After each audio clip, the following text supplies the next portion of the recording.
पवित्रीकरणम् ॐ अपवित्रः पवित्रो वा सर्वावस्थां गतोऽपि वा यः स्मरेत् पुण्डरीकाक्षम् स बाह्याभ्यन्तरः शुचिः आचमनम् ॐ अमृतोपस्तरणमसि स्वाहा ॐ अमृताभिधानमसि स्वाहा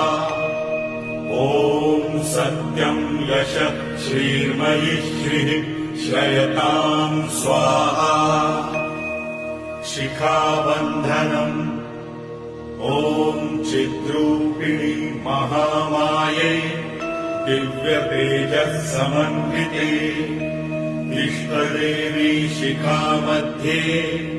तेजो वृद्धिम्